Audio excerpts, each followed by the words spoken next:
मन धागा धागा रेशमी दुवा.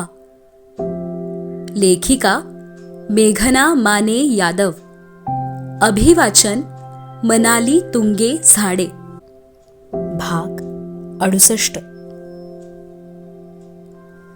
तेरे संग यारा खुश रंग बहारा, तू रात दीवानी मैं जर्द सितारा. लग्नाला बघता बघता 1 महिना झालाही. आज दोघांनाही ऑफिसमधून थोडंसं लवकर घरी बोलवलं होतं मम्मीजींनी. लंच टाईममध्ये दोघांनाही आलेला फोन आणि रात्रीच्या डिनर डेटचं स्वप्न थोडंसं बाजूलाच ठेवावं लागलं. आपकी विश पुरी हो गई, फॅमिली डिनर. घरी परतताना लिफ्टमध्ये दोघीच आहोत हे बघून त्याने ओठांचा कोपरा दुमडत घेतलं तिला चिडवून. इट्स ओके ना, आपण पुन्हा कधीतरी जाऊ. तिचंही गोड मनवणे. हाँ, इंतजार तो जैसे आदत ही बन चुकी है. उसासा देतच दूर लिफ्टच्या कोपऱ्यात उभ्या तिच्याकडे पाहिलं. लिफ्टमध्ये दोघंच असू तरीही जवळ उभं राहायचं नाही. सगळीकडे सीसीटीव्ही आहेत. तिचा नियम त्याला मान्य करावा लागलाच. इंतजार का अलग ही मजा है मेहराजी. लिफ्टमधून बाहेर पडताना हलकसं वळून बघत तिने मिचकावलेले डोळे त्याच्यासाठी आश्चर्यच. सुप्रीम हाऊसमध्ये नेहमीच मिस्टर मेहरा म्हणणारी ती आज लाडात मेहराजी अशी साथ देत होती. त्याच्या हिरमुसण्यावर सहजच सुचलेला उपाय. मोबाईलवर दोघांच्या आवडीची प्लेलिस्ट सुरू.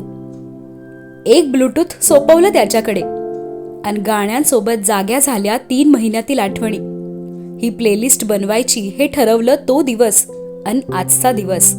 हरेक गाण्याला जोडलेली एक गोड आठवण.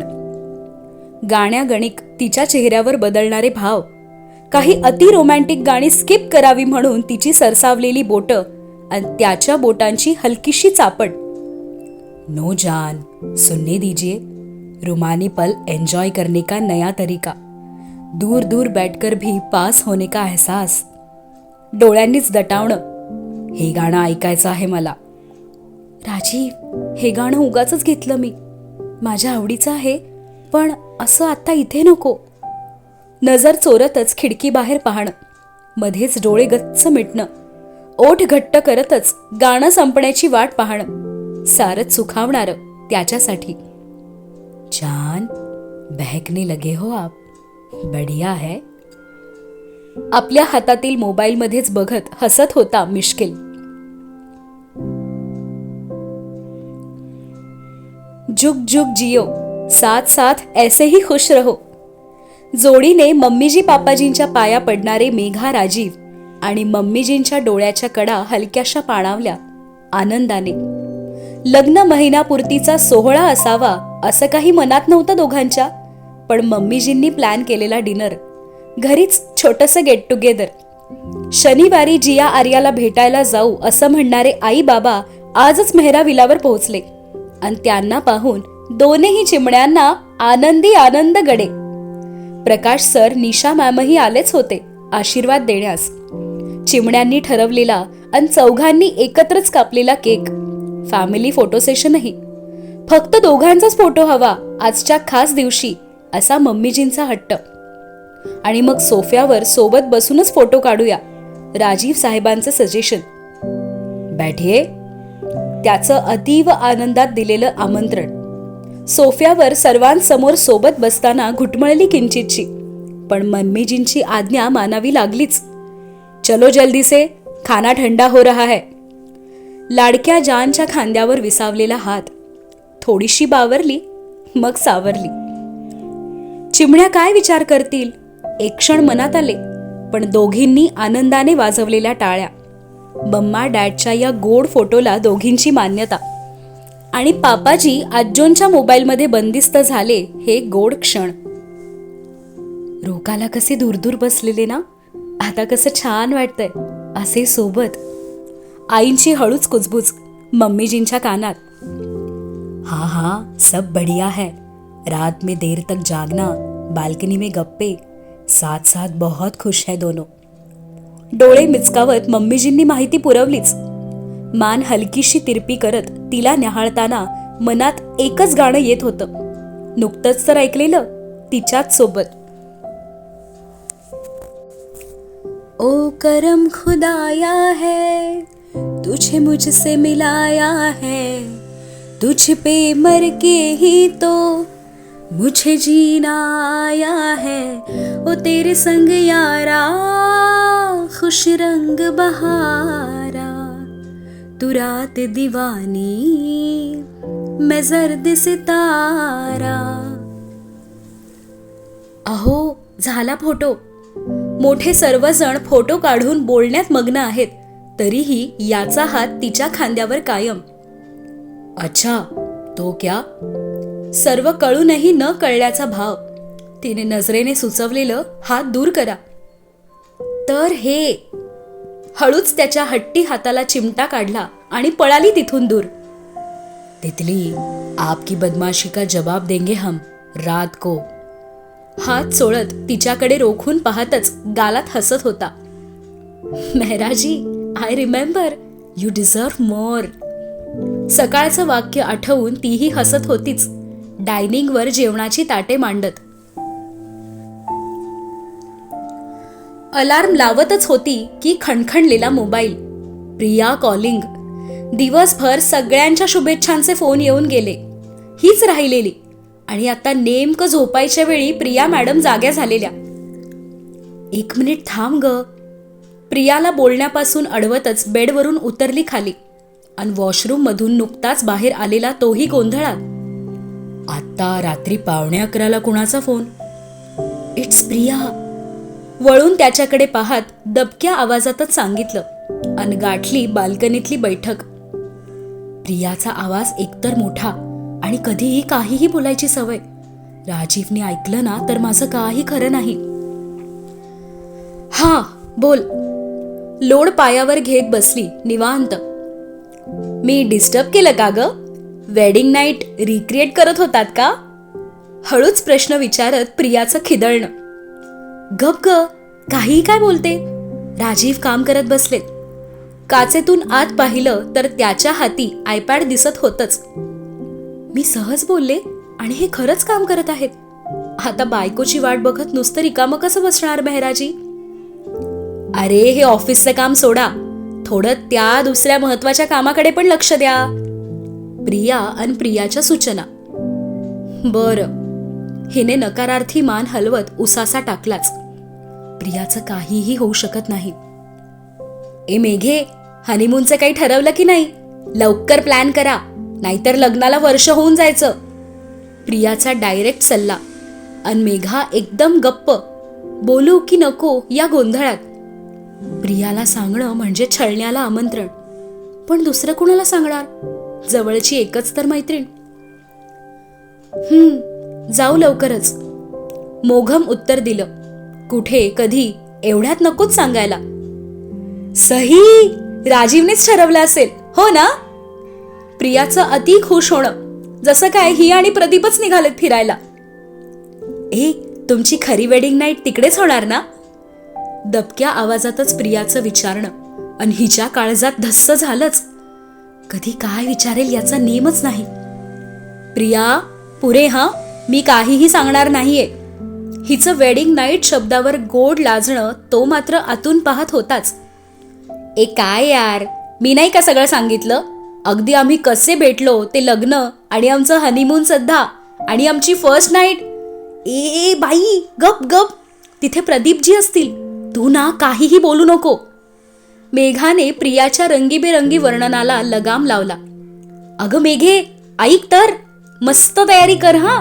स्पेशल शॉपिंग कर. हेही हळूच सुचवलं. कसलं स्पेशल शॉपिंग? हिचा निरागस प्रश्न विचारून झालेला आणि तिकडे प्रियाने कपाळावर हात मारून घेतला. माठ हेस का ग मेघे? आता हे पण मीच सांगू? तीर्थयात्रेला जात नाहीयेस. It's honeymoon. Special shopping.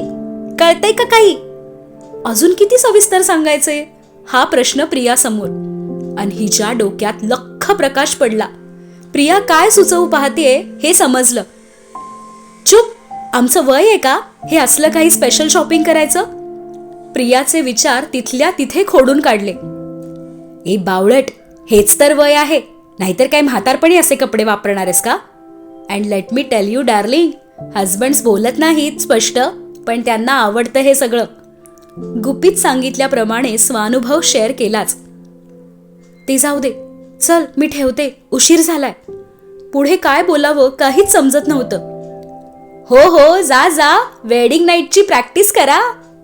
प्रियाने पुन्हा खिदळत फोन कट केला, पण ती काही वेळ बसून होती तिथेच. प्रियाने डोक्यात सोडलेलं स्पेशल शॉपिंगच्या विचारांचं पिल्लू स्वस्थ बसू देईना. आज यही सोने का इरादा है क्या? मला चालेल. बैठकीवर बसत त्याचा खोडकर प्रश्न, आणि त्याच्या आवाजाने दचकलीच. तिचा कॉल संपलाय तरीही आत येत नाही हे पाहून तोच बाहेर आला. जानला आता उचलूनच आत घेऊन जाऊ हा इरादा. नाही म्हणजे ते प्रिया. इथेही शब्द अपुरेच पडत होते. देवा, आता यांना काय सांगू स्पेशल शॉपिंग बद्दल. ऐसी क्या बातें हो रही थी कि आप शर्मा रहे थे? तिला ओढून जवळ घेतच गालावर बोट फिरवलंच, डोळ्यात खोलवर पाहत. काही नाही, बस ते हनी. नाही म्हणजे ते राजीव, असं पाहू नका, मला काही नाही सुचत. आणि आत्ता तर प्रियाने जे काही सांगितलंय. आपकी ये हनी भी बहुत ही बदमाश है. प्रियाच्या घरी पण आली का? आपल्या घरी येत नाही तुमची स्वीट हनी बी. गालावर ओठ रेंगाळत मधाळ बोलणं. इथे एक मोठा भुंगा आहे ना, हनी बी कशी येणार? तिचंही भुवया नाचवत मुद्दाम त्याला डिवचणं. आप हो ना गुलाब जैसी, आपकी महक का दीवाना है ये भुंगा. इश, काही. तो भुंगा, ती गुलाब, या विचारानेच हसू उमटलं, पण क्षणात विरूनही गेलं.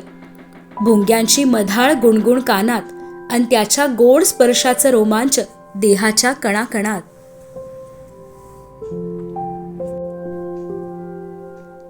प्रियाला नको सांगितले असतानाही नित्य नियमाने काय काय शॉपिंग कर ही लिस्ट अगदी चित्रांसकट मेघाच्या फोनमध्ये अवतरू लागली.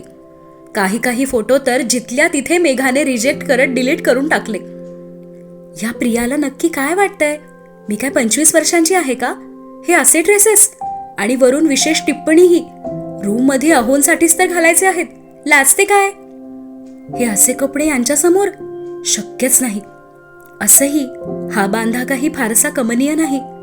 त्यातून आर्याच्या वेळेचे स्ट्रेच मार्क्सही आहेतच की, जसेच्या तसे. या अशा 40कडे वाटचाल करणाऱ्या शरीरावर हे कपडे शोभून दिसणार नाहीतच. पण तिचं म्हणणं, राजीवसाठी मी हे करावं. खरंच त्यांना आवडेल का? मुळात मीच आवडेन का त्यांना?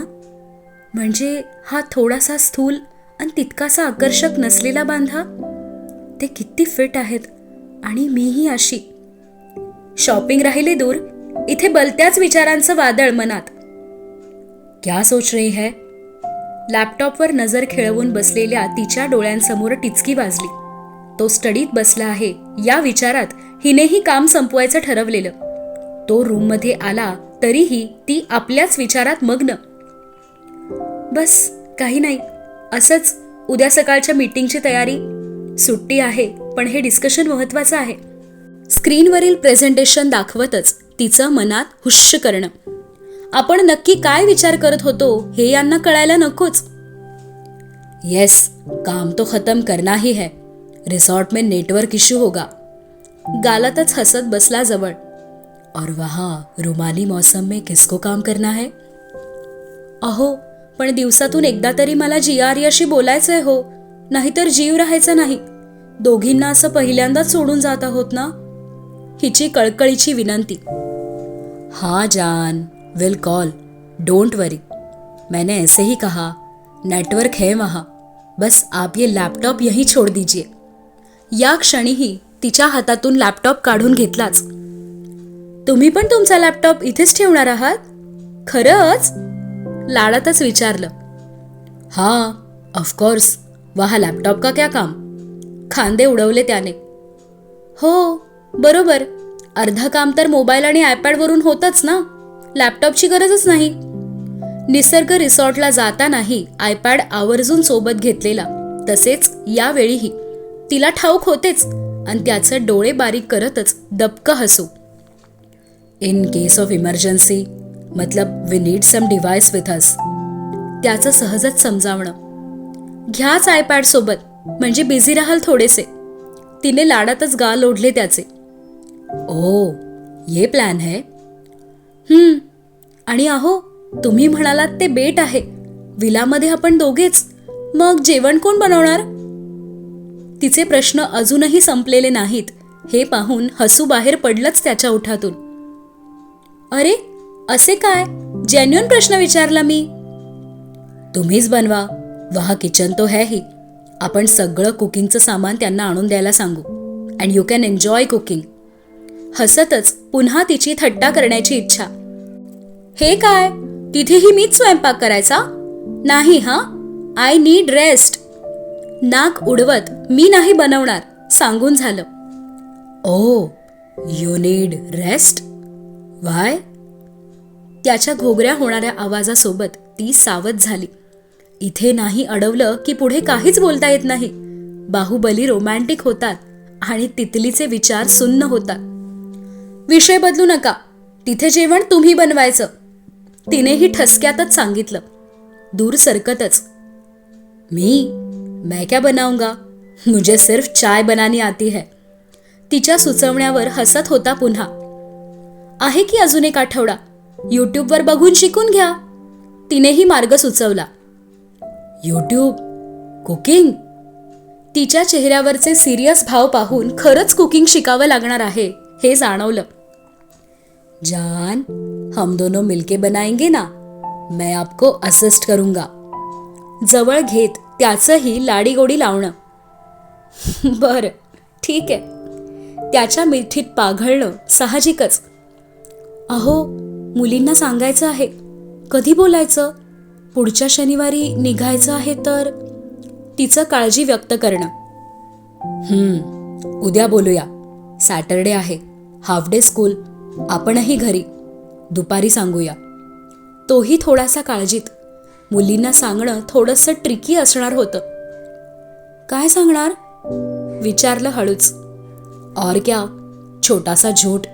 ऑफिस टूर है. चेहऱ्यावर हतबलता. खोटं बोलावं लागत आहे याची. त्याच्या कुशीत डोळे मिटताना मुलींचेच विचार मनात. देवा, माफ कर. मुलींना शिकवतो कधीही खोटं बोलू नका. आणि इथे आम्हीच खोटं बोलणार आहोत. पण खरंही सांगू शकत नाही.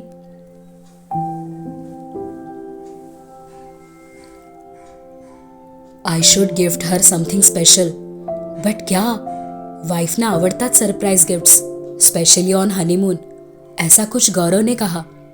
नुकताच गौरवशी झालेला फोन. गणपतीच्या आठवड्यात एका प्रोजेक्टच्या गायडन्ससाठी युकेला यायला जमेल का हे विचारण्यासाठी गौरवने केलेला कॉल. आणि नाईलाजाने त्याला सांगावं लागलं त्याचं त्या आठवड्यात अवेलेबल नसण्याचं कारण. आणि मग सहजच गौरवकडून आलेला विशेष सल्ला हनीमूनसाठी. But what should I buy? मैंने पूछा तो सिर्फ हंस रहा था. अब मुझे कैसे पता कि क्या लेना चाहिए? अन तेवढ्यात त्याच्याही फोनवर लिंक अवतरली गौरवकडून गायडन्सची. आणि क्लिक केल्यावर दचकला क्षणभर ती चित्र पाहून. नो वे, ये ऐसे कुछ मेघा को गिफ्ट करूंगा तो हनीमून पे सिर्फ फटके ही मिलेंगे. प्यार तो दूर की बात है. लिंक त्वरित बंद केली. Leave it Rajiv. प्रिन्सेस स्कूलमधून येतील. We have to talk. ते जास्त इम्पॉर्टंट आहे. Not these नाईटीज. लिंक बंद करूनही ती चित्रे मनात घोळत होती. असं काही खरंच घ्यायला हवे का? मेघा ॲक्सेप्ट करेल का? मनात द्वंद्व सुरूच. विचारांच्या नादातच आला बेडरूममध्ये.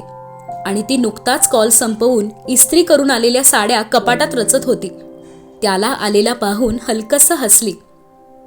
झालं काम? GR याला की बसूया जेवायला? साडी हँगरला अडकवतच तिचं बोलणं. शॉपिंगला जायचं का? बेडवर बसतच त्याने विचारलेल्या प्रश्नाने गोंधळलीच. शॉपिंग? कशासाठी? देवा, यांना खरंच माझ्या मनातलं सगळंच समजतं का? मीही काही वेळापूर्वी तोच विचार करत होते. आय मीन, पॅराडाइज जाने से पहले कुछ स्पेशल शॉपिंग करना है तो. मोघम बोलत त्यानेही नजर झुकवली. Special shopping? दचकून डोळे विस्फारलेच आणि हँगरला लावायची साडी हातातूनच निसटली. Relax, I mean in general अगर आपको कुछ लेना है तो आज शाम को जा सकते हैं. पटकन पुढे येत साडी उचलून दिली. नाही नाही, आहेत की पुष्कळ कपडे, नवीन नको काही. बोलताना अडखळणं, त्याच्या हातातून साडी घेताना बोटांची सूक्ष्मशी थरथर आणि पापड्यांचं झुकलेलंच असणं बरंच काही सुचवून गेलं. यहाँ बोलने में प्रॉब्लम है, मेघा ऐसा कुछ तो बिल्कुल नहीं पहनेंगी. विचार मनातून खोडून टाकला. हां, वैसे भी we don't need many clothes. त्याचं खांदे उडवत मिश्किल हसणं. काय? घाबरून का होईना पण नजर उचलणं भाग होतच. हाँ, हम घूमने तो नहीं जाने वाले, बस विला में ही रहना है, सो ज्यादा क्लोथ्स नकोत. खट्याळ हसत तिचं नाक ओढूनच गेला रूम बाहेर निघून. बदमाश मेहराजी, शब्दांचे खेळ अजूनही संपलेले नाहीत. म्हणे we don't need many clothes.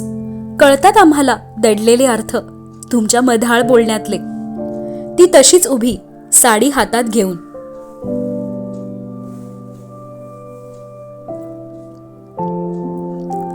दुपारी मुलींशी बोलू आणि मग मम्मीजी पापाजींना सांगू असे ठरवलेले दोघांनी.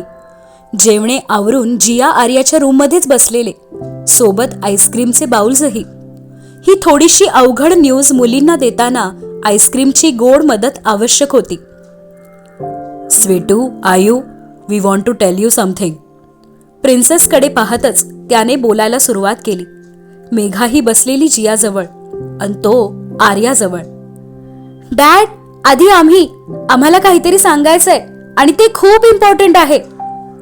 जियाकडे पाहतच आर्याची उत्साही सुरुवात आणि मेघाला कोड. आता आर्याच्या डोक्यातून नवीन काय कल्पना निघाली. येस मम्मा, आम्ही काहीतरी ठरवले दोघींनी, प्लीज नाही म्हणू नका. आणि आजी आजोबांशी पण बोललो, तेही हो म्हणाले, आणि दादाजी दादीजी पण. जियाच्या चेहऱ्यावरही आनंद. ओके, आधी तुम्ही सांगा. डॅडचं हसतच बोलणं. जिया आर्याने एक क्षण एकमेकींकडे पाहिलं, चमकलेल्या डोळ्यांनी मोठ्याने आनंद व्यक्त करणं.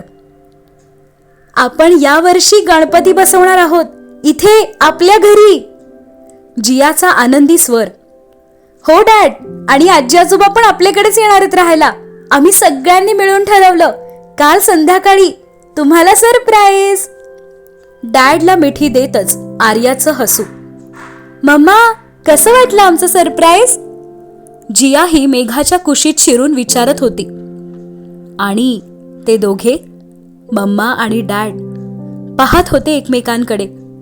काय ऐकलं याचा अर्थ हळूहळू उमगत होता मनाला. प्रिन्सेसचे लुकलुकणारे डोळे विणत होते निराळत स्वप्न, आणि या दोघांच्या डोळ्यात हलकीशी कळ, स्वप्नभंग. तरीही हसू होते ओठांवर. आठवलं काहीतरी दोघांनाही, प्रिन्सेसची हरेक विश पूर्ण करण्याचं वचन.